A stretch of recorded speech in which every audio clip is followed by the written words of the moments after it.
Greetings and welcome. It is 9:33 a.m. on March 12th. This is the Civil Rights, Utilities, Economic Development, and Arts Committee. I'm Lisa Herbold. I'm the chair of the committee and council member representing District 1, that is West Seattle and South Park.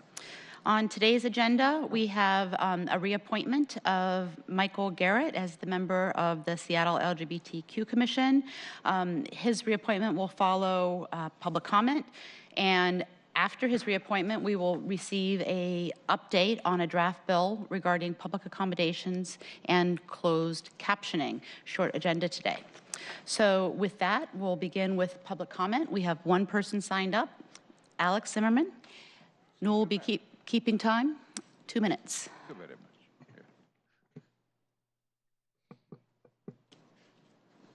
Dear Heil, my dirty Führer, a Nazi garbage rats, a pure anti-Semite and criminal. All of you, without exception right now. So you're talking about disabled. I'm disabled too, but I don't understand what is every meeting Consul Varis trespass me. Because I go for position number 5, very consul position number 5, and you consul, don't stop in here. You sit in this chamber for 20 years. You know rule and regulation. You know what has been fascism, and you broken rules, and you not protect me. You in Civil Rights Committee, you supposed to be protect me. So nothing surprised me right now. So all America, from East Coast to West Coast, from the Atlantic to the stranger, know Seattle #1 fascist city in America.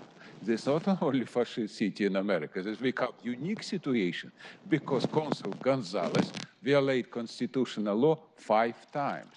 She's supposed to be out from this, and you supposed to be doing this because you represent civil right. She's supposed to be out 5 times. 5 times she's broken law, constitutional law. And why another people, what is I call a brown Nazi garbage rats, support her virus or mosquito? What's going on with you guys?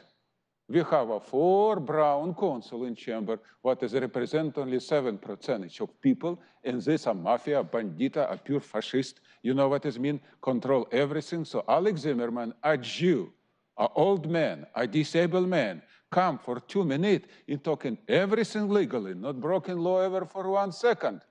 Trespass all time again and again. And when you don't do this, nothing. When you chair of civil right, you're supposed to be stopping this brown mafia, brown consul. It's a pure Nazi criminal and fascist. Stand up, Seattle, clean this dirty chamber. Thank you very much. First item on the agenda today is appointment 01266. Reappointment of Michael B. Garrett as member, Seattle LGBTQ Commission, for a term to October 31, 2020. Greetings and welcome. Introductions, please. Hi, I'm Erica Popple from the Seattle Office for Civil Rights. Thank you, Erica. We are here to do a reappointment of a member to the Seattle LGBT Commission. This is a mayoral appointment. Can we start off with just a quick overview of the commission and what it does? Yeah, I think it's a city council appointment. Perhaps. Oh, you are right. Okay. Just want to make sure I didn't have an error. Yes, so I staff the Seattle LGBTQ Commission, and as we all know, they help advise City Council, the mayor, and city departments on issues pertaining to the LGBTQ community. They're currently working on their work plan, and I'm excited to present that to City Council, I believe in the end of April. And I'm excited to be here for Michael's reappointment. He's been great on the commission, has been really involved, especially around trans healthcare last year. And then he's hoping to, continue some of that work on the state level as well. Great. And remind me, when was Michael first appointed? Was he appointed to fill a vacancy? I believe so. So that's why he joined in the middle of a term. Got it. I don't know the exact dates, though. Yeah, but it was in the middle of the term. Yeah. Right. Mm-hmm. So this will be his first full term. Yes. Okay. Mm-hmm. Great. And his background, as you state, is focused on healthcare and that is the focus he brings to the commission. Yes, and he actually joined a committee of the commission before he was a commissioner, so did some work for about 6 months before he was confirmed. And then now he was just the last meeting, he was voted in co-chair of the Community Outreach Committee. So he's working on developing some of that work plan right now. Fantastic. And just to restate, you'll be joining us in April? Yes. I'm sorry, I don't know the date right now. On the 23rd, I believe. Okay, thank you. Fantastic. And we'll hear an overview of the work plan. Will some commissioners be able to join us? Yeah, for sure the co-chairs, and then co-chairs from the other commissions as well. That's fantastic. Thanks. Well, I don't have any questions.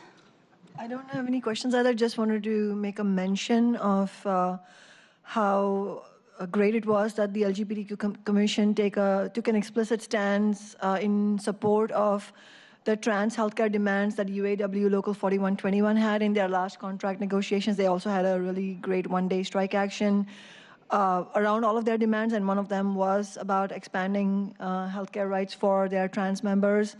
And my office had discussed this with the LGBTQ Commission, and they were very open to issuing a statement of solidarity with them, and I'm sure Michael was part of that as well, although I have not had a chance to talk to him. Thank you. Might have had something to do with it. Great. Well, with that, I will move appointment of 01266. Second. All those in favor, vote aye. Aye. None opposed, none abstaining. And Michael's appointment will move on to full council on Monday. Great, thank you. Thank you. Agenda item 2 is the draft council bill regarding public accommodations and closed captioning.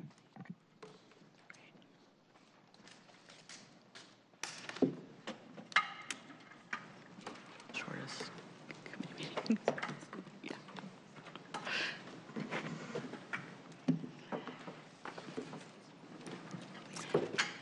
Greetings and welcome. Could we start with introductions? Asha Venkatraman, Council Central staff. I'm Eric Scheer, Commission Co-Chair for People with Disabilities. Great, thank you. Who would like to start? Okay. Thanks, Asha. Yeah, absolutely. So we discussed you all discussed the concept around this bill that would require closed captioning in all areas of public accommodations a little while ago. And so since that time, since having that discussion, we have drafted legislation to put that into the municipal code. It would create a new chapter 1405 in the Muni Code. And we modeled some of the enforcement around this on how the Office for Civil Rights currently enforces all gender restrooms. So if it's useful, I'll go through the main points of the bill, what enforcement looks like, and then we can move from there. That'd be perfect. Okay, great. So what this would do, as I mentioned, is require public areas of all places of public accommodations during their regular hours to activate closed captioning on television receivers. There are a few exceptions if the TV is not being used in the public area, if the only TV that is there is technically incapable of using closed captions, or the program itself does not have closed captioning in it. The way enforcement is currently drafted is by the Office for Civil Rights. It will only begin 180 days after passage of the bill itself to allow time for education and outreach to make people aware of that obligation. If after that 180-day period, if it turns out a person is not in compliance, then the Office for Civil Rights will send an advisory letter. At that point, the person must provide a written response to the Office for Civil Rights within 10 business days, which describes how the violation will be fixed or disputing that the violation took place at all. At that point, if there's no response from the business or the director is not satisfied with that response, the Office for Civil Rights has the ability to issue a notice of violation, which would include a penalty of up to $125 for the first violation and then up to $300 for the second violation. At that point, you could go further into an appeal to the hearing examiner, which could, and the hearing examiner can consider a variety of factors in determining what a penalty would be. And those factors include the extent and nature of the person's involvement in the violation, whether harms occurred or were suffered as a result of the violation, and those could be economic, financial, or otherwise, whether the violations were isolated or temporary, or they're repeated and continuous, the magnitude and seriousness of the violation, the cost to the city of investigating the violation and or correcting or attempting to correct the violation, and any other facts that could bear on the nature or the seriousness of that violation. Given that this is would likely go into effect 180 days, the enforcement will go into effect 180 days after passage.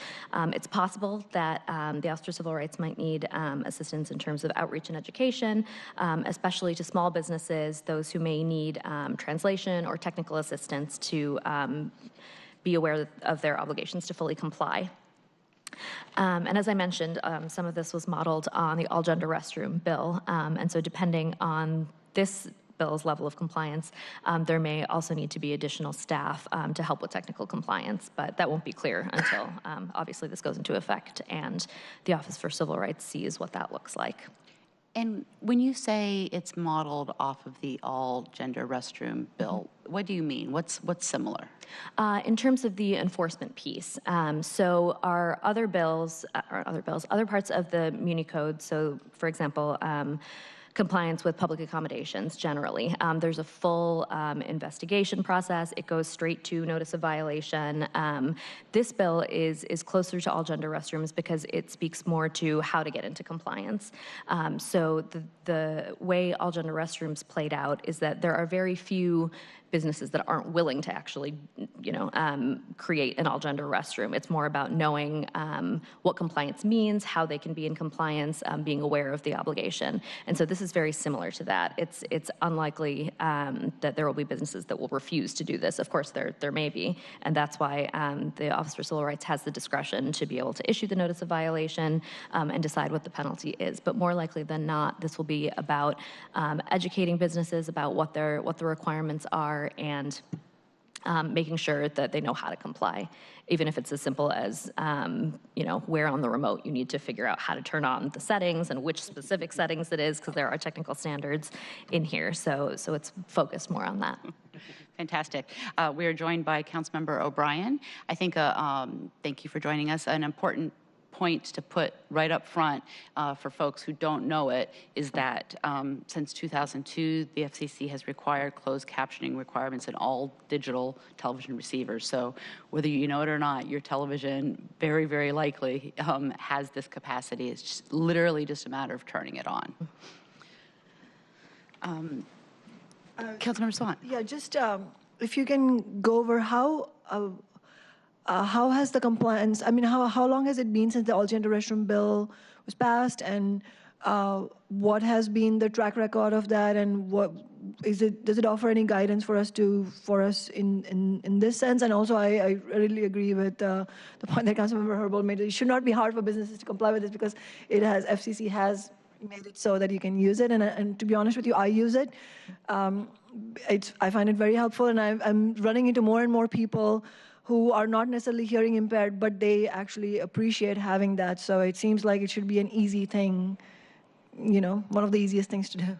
Yeah, that's absolutely the understanding at the moment. And so for all gender restrooms, from what I understand in talking to the Office for Civil Rights, most of the work has been around not necessarily issuing notice of violation or any of that, but actually what compliance looks like. So like taking a photo of the difference between the restrooms before and the restrooms now that have the sign that says all gender restrooms. So it's been very much more, the staff there has been working very much more around technical compliance, and they have around investigating intentional violations or refusals to go about complying.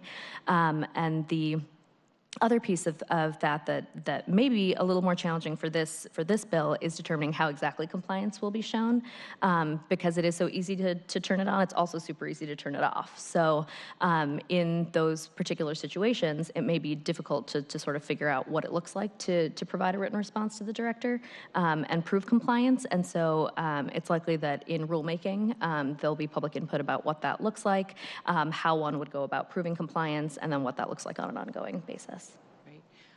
There may be lessons to learn from Portland's experience. They have a similar piece of legislation. I don't know if they're also taking a similar approach towards enforcement, having it be very compliance-based rather than punitive. But that might be worth checking out. I don't know how long Portland's ordinance has been in play there. Perhaps, Eric, you do, because you were the one who let us know. It's been there a year and a half. Year and a half, okay. There were a lot of loopholes in their bill, and I researched other cities and states nationwide to try to fill some of those loopholes to prevent those issues from becoming here. Like having the captioning on, the business can also make the captioning difficult to see. If it's with a gray background or a very small font, people that have visual issues will not be able to see the captioning. So if, for example, the captioning right now with your television, that's exactly what we want to see. So we put specs within the bill to clarify what the captioning needs to look like. Fantastic, thank you. Appreciate that research on the experience of other cities and the guidance that you've provided us in not only identifying this as something that the council should take up, but also in working with council central staff on drafting the legislation as well. It's very appreciated.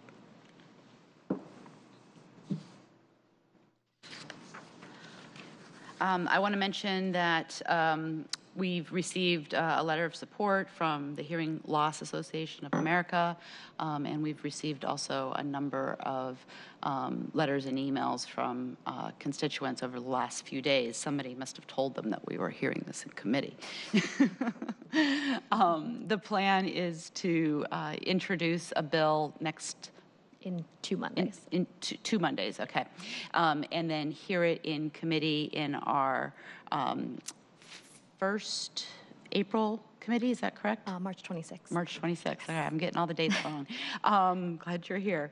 And then I just also want to cue up the fact that I'll be working to get and solicit the input of both the Seattle Restaurant Association, the Seattle Hotel Association, and the Mayor's Small Business Advisory Council to get their input on the bill as well before a committee vote.